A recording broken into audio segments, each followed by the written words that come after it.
piece comes from 1992. I had just come off of the timber wars in Albion, and specifically the Albion River watershed, where I helped Zia Catalini initiate this huge lawsuit against Louisiana Pacific Corporation. This was in 1989. And this actually blossomed into this huge community onslaught, protest against Louisiana Pacific Corporation for their rapacious timber practices in Mendocino County. And specifically, we're trying to defend some THPs in the Albion River watershed. And this later blossomed into Redwood Summer and Enchanted Meadow protest. So that was in, I think, 91, 92. And so this was done in 92, and we had at that time the United States Secretary of the Interior, Lujan, was saying, I think God gave us dominion over these creatures, an owl or whatever it is, and I consider the human being on a higher scale. So I used the image of the spotted owl a lot, which was under siege, and particularly it was some forestry people were using the owl as a thing to kill, and the environmentalists were trying to protect the owl and the forest. And the image here is of a very well-known politician of the time that I had just silk-screened onto a huge monoprint. I was working at that time in a place in western Massachusetts that had this gigantic print. And then I'll show you the other. Hi, I'm Virginia Sharkey, and this is the second monoprint I have in this Confrontational Art show. And it shows, again, a very prominent politician like a god in the sky above the devastated landscape, which reminded me of, I didn't have a picture of the Louisiana Pacific Corporation executive, Harry Merlo, which I'm sorry I didn't have, because he said, we don't just log to an 8-inch top or a 10-inch top, we log to infinity. And he was very, very prominent in this wonderful statement of his, saying we want it all. And that, in fact, what was going on. And of course, now it's, 20 years later, and the corporations have left Mendocino County because there's really no more to log. So this was an early protest. Yeah, hi, my name's Bob Jump. I'm in Santa Fe, California, and some of my inspiration was the artists Geiger, Doré, Dolly, Rick Griffin, Lee Conklin, and Emick.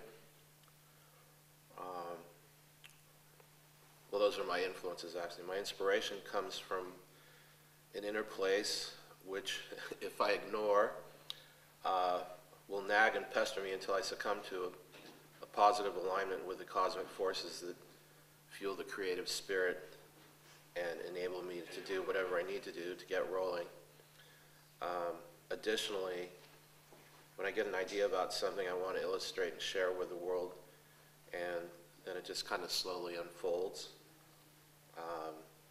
Desire and just letting go sometimes, and not placing any restrictions on what appears before me, sharing what lies deep in my heart, soul, and psyche.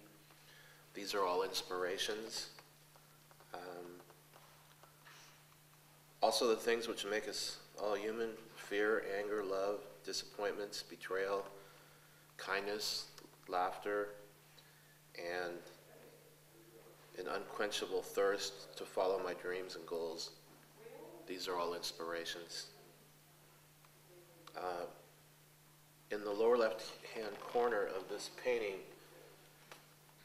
you'll see an umbilical cord attached to the two heads floating in the encapsulated embryonic fluid. And I had a brother who was stillborn before me, and I feel his psychic energy spoke to me and manifested itself on my painting. And I feel our art are the threads that get woven into the tapestry of life. This is my virgin outing too. This is my first showing. Hi, I'm Bob Jump. This is my painting, The Laughing Monk.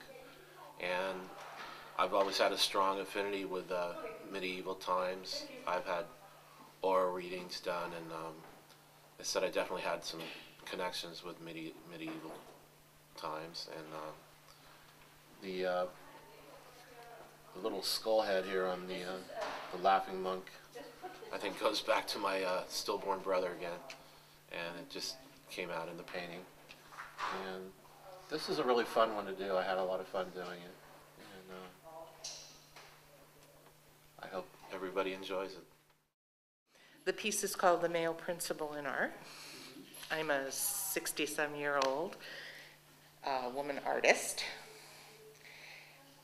Through the entire lifetime of my work, I have been very aware of the male dominance of the American art scene, and some of it in a positive way, but most of it for me has been a negative experience, one of ego and greed and the use of women and the use of art for the primary purpose of making money, acquiring fame, and being powerful. And somehow, for me,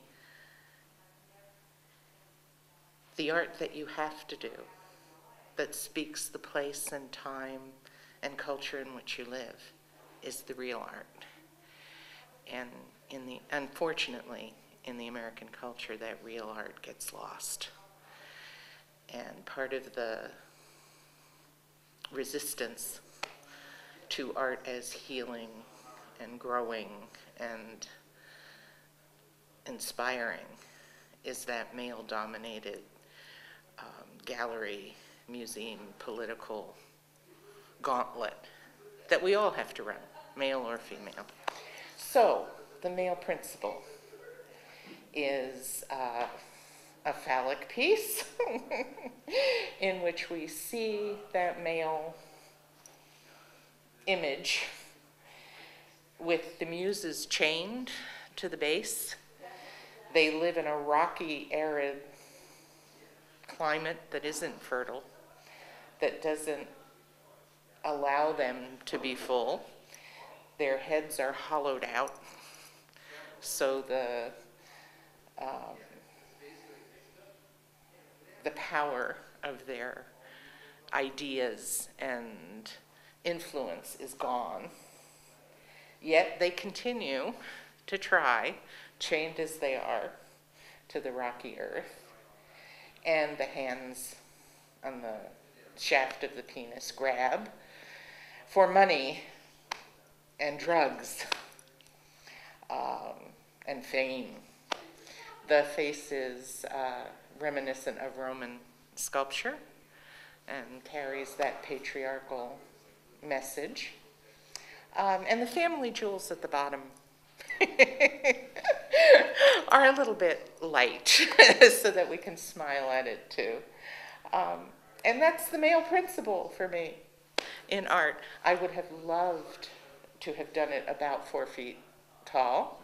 It's only about a little over 2 feet, which is what my kiln will accommodate.